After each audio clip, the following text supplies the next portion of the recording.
Hey guys, my name is Matimio, and welcome to another episode of Sunday Mailbox. This is a video series where you, the viewer, can submit your gaming-related questions, and then I will give my humble opinion on them. To get the format out of the way real quick, if you would like to submit your own question that could be featured in an upcoming episode, you can do so by leaving a comment down below, or by sending me a Facebook and Twitter message. The first question for today comes from Juan, and it is, what do you think about an attacking operator that drops a duffel bag like Rook at the start of the round that changes your mag to hollow point ammo?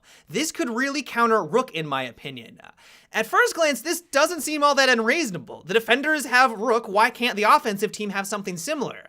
As soon as we start to delve a little bit deeper though, I feel like that not only would this guy just be blatantly overpowered, but he would become a necessity for the attacking team, and that's just not a direction that I want to see for Rainbow Six Siege. I'm assuming the way that this would work is that it would just be the complete opposite of Rook's armor plating. So instead of requiring one more bullet for the enemy to take you out, it would now require one less. You give that to every single one of your teammates, that is just a massive advantage. Like, that is an insane amount more of firepower. Weapons like the FAMAS would be even better. Basically, every gun would be better, and the defenders are gonna have a hard time winning firefights. The result of this is that it de-emphasizes the accuracy of going for headshots to win these engagements. Like, already headshots are king, and while that's still gonna be very important, you now just simply do more body damage with this hollow point ammo, and you're going to destroy every single person that you come across, even if you're not able to get a headshot on them. Like, that just seems like a little bit too much.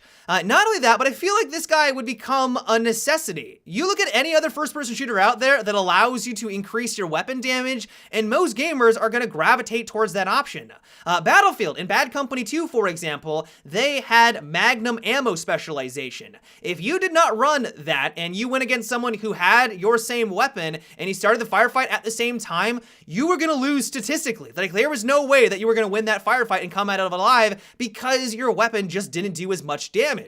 Call of Duty had stopping power. These specialization, this customization seems like it would be a good idea, but because it basically just makes you more powerful, it actually limits the customization because they almost become required.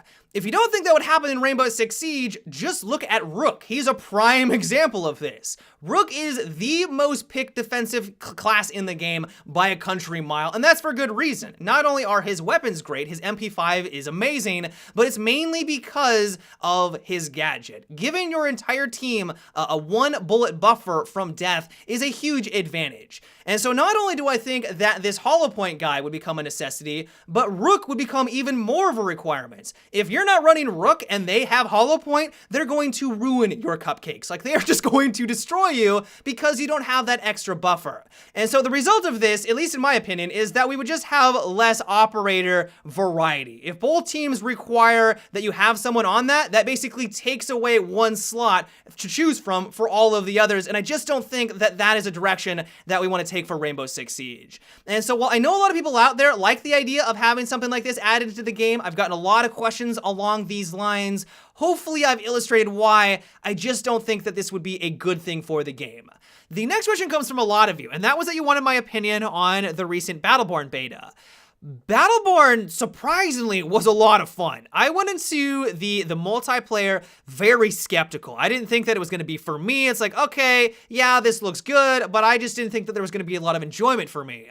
After streaming it for about 3 or 4 hours, the very next day, I wanted to play more. Sadly, the servers were down. I waited to the very last minute, but I think that speaks volumes that even after playing it for about 4 hours, I was wanting more. I wanted to play even more, and I think that bodes well for the multiplayer. The biggest complaint that I have, and it is a big complaint, is that the visual clutter is insanity. There is so much going on. Sadly, I don't have any gameplay to kind of demonstrate it, but the visual clutter is through the roof. There are moments when you're playing as a melee character that I had absolutely no idea what was going on around me, and a lot of times I felt like if I was in third person that I would get more enjoyment out of it. I realized that that would turn it more into Smite or something along those lines, but there is so much going on in this game. It's so colorful, and the particle effects are flying all over the place that it detracts from the experience. Like, I want to be able to kill the person I'm after, but because there's like 1,000 nukes falling around me and there's like reds and purples and greens everywhere, I don't know what's happening, and that was very distracting. Other than that, though, the combat was fun, the different heroes were enjoyable, they were likable, and for the most part, it seems like there's going to be a lot of content for Battleborn. There's the multiplayer, they've got the story missions, there's going to be missions for all of the different characters that's going to flush out their individual story. Like, I was very skeptical, as I mentioned going into it, and it left fairly impressed. And so while I'm still not 100% certain if I'm going to pick it up at release, I still don't know if I'm going to buy it, I'm now a hell of a lot more likely to pick it up, and it was because of that beta. The next question comes from Hell on Wheels, and it is, what do you think about an offensive operator that can board doors and windows? I love this idea. I mean, I've already expressed in the past that when I'm on offense, I really want there to be a way to kind of secure my backside. I want to be able to know or kind of limit the movements of roamers. Right now in Rainbow Six Siege, there isn't really any way for the offensive team, other than just constantly staring behind them, having one guy watch their back the entire time, to counter someone coming up from behind and slapping you in the back. This would be one way of going about it. There's a lot of situations where I'll enter into a room, notice that one of the doorways is boarded on up, and I'll quietly thank the defender who did that. Sure, in some situations, it might put me at a disadvantage. It might not be advantageous, but in others, it allows me to no longer worry about that flank as much, and then I can then focus on the other part of the map. It kind of watches my flank. If the enemy team does have a roamer and they want to hit me from behind, they're then going to have to make some noise. They're then going to have to put themselves at a slight disadvantage, and then hopefully I can whip around and turn the tables on them. And so just in general, I really like the idea of this guy. I really like this concept. And while it's way too early to tell if it would be any good, maybe he would be garbage. Maybe once I actually got my hands on this guy, I'd quickly realize, no, maybe on paper he sounds good, but in practice, because it leaves you vulnerable when you're boarding things up, it makes a lot of noise, maybe it's not the best idea. But I think if it was done correctly and he had some solid weapons behind him, that he could provide a very interesting, different tactic for the offensive team. The next question is, what if in the next Battlefield, a player can choose to have two primary weapons, like a sniper rifle and a PDW or a shotgun, but to balance it out, the player would then have no gadgets, no grenades, and no field upgrades? I don't know if I'm sold on this, and that's for a couple of reasons. First of all, there's no real teamwork going on here. One of the things that I've always liked about the Battlefield franchise is the diversity of the classes and how the classes work amongst each other. You need an engineer to take out vehicles. You need to have someone play as the assault class or a medic to give you health and revive. You then put in the option where they're really no class, they're basically just I'm gonna kill you class.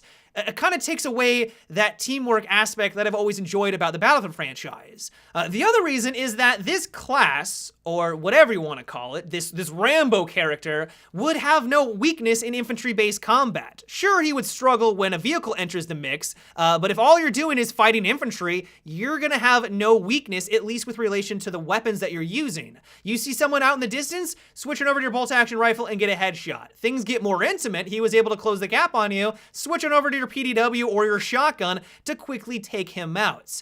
DICE has said on numerous occasions that they've balanced their game, Battlefield, around the rock, paper, scissors mentality. This is the reason why guns have strengths and weaknesses. The PDWs are only really meant for taking people out up close, and that's why they suck at long range. This is the reason why the bolt-action rifles excel at a distance, but are abysmal when things get much more intimate. And so as soon as you give a class the option to use both of those, they no longer have that weakness and the balance just goes out the window. It's because of these reasons why I wouldn't want to see this in the next Battlefield. Not only does it not enhance the teamwork dynamic, it's very selfish, but also you run into the problem, like how do you balance something like that out where there is no weakness for the player that has these weapons? But yeah, guys, that is about it for today's Sunday Mailbox. I hope you enjoyed. As always, if you would like to submit your own question that could be featured in an upcoming episode, you can do so by leaving a comment down below or by sending me a Facebook and Twitter message. But until tomorrow, guys, have a good one and take it easy.